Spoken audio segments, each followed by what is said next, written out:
Howdy people, so my tech tip for today is going to be this Blaster silicone lubricant. Now, I've never used this stuff before, so it's quite interesting. If you look on the back, lubricates, preserves, and protects metal, plastic, wood, rubber, vinyl, leather surfaces. So, blast on rubber, window, and door seals. So it's good for rubber. Now I looked at some lithium grease, and I decided I'd try this instead because this specifically mentioned rubber and the lithium grease did not. Now what I'm using this on is my hood mounts. So it's this right here.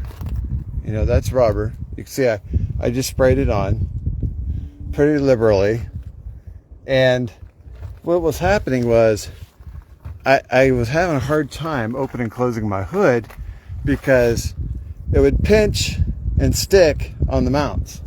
You know, I had replaced that missing rubber boot right there, and I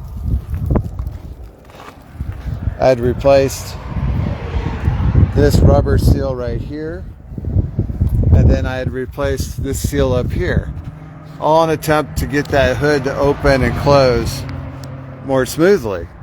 And what I discovered is that the problem really was around these mounts. The hood now will open and close correctly. You know, we're on a little bit of an angle here, but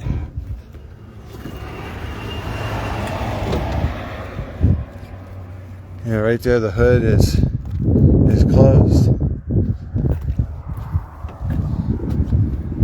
So we'll go ahead and latch it here.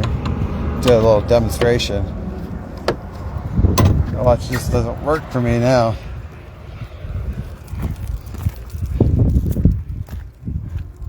On a busy road right here, US 54, right in the triangle of Texas and Mexico.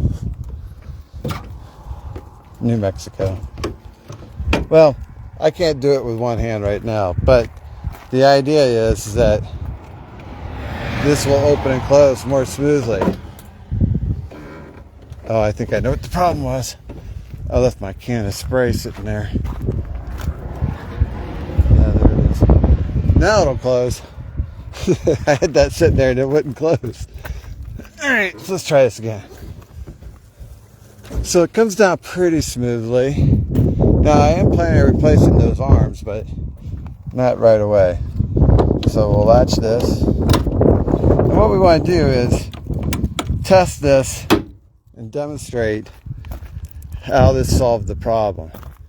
Because before I sprayed that silicone lubricant on there, what I would have to do is I would have to lift up on each side of the hood to get it off those rubber mounts. So now you see I've got the hood closed, I've latched it shut. Now let's unlatch it. Now you might think this is no big deal, but you know, when you do this every day, you want your hood to open and close correctly. Plus mechanics, you know, you don't want them to be pulling and prying on your hood unnecessarily either. They could end up causing some damage. So the test is, can we open this with one hand? And the answer is yes, we can. So I could never do that. Since I bought the truck, I could never do that like you're supposed to. And I couldn't figure out why. You know, why can't I open this hood? What seems to be the problem? You know, so first thing I did was I changed that. That didn't solve the problem.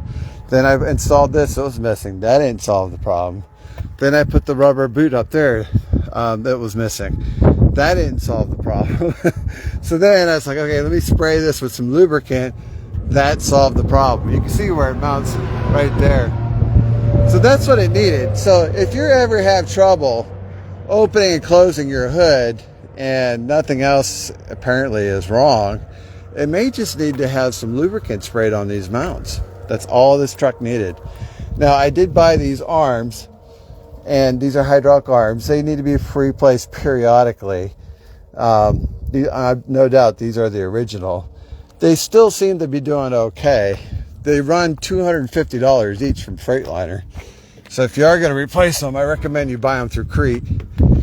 Now, the way you judge if those arms are working correctly is how smoothly does the hood go down. Okay, so that's not bad. You know, that's not bad. You know, if it comes crashing down, that means that those hydraulic arms are depleted. They're worn out. They're not doing their job anymore. They need to be replaced. Now, if it comes down slowly, that means that they're in excellent shape. Okay. If it comes down too quickly, you can start thinking about, well, maybe I should change those, you know? So ideally, you should be able to let this go without any hand on it whatsoever, and it would come down slowly. Now, I kept my hand on there a little bit because they are worn out, but not worn out enough that I'm ready to replace them. You know, maybe 6 months to a year from now, I'll be ready to replace them. So I'm not returning them. I mean, I would if I was in Iowa, but I think you have 30 days to return stuff. So unless I get routed through Des Moines, I probably am not going to make that 30-day deadline, and I'll just hang on to them. I'm going to be replacing them at some point anyways. So that's the tech tip for the day. I gotta retrieve my silicone canister. There it is. Worked like a charm. $5 from Walmart. Silicone lubricant. Get that in the auto section. All right, guys, that's all I got for you. Thanks for watching. We'll see you on the internet.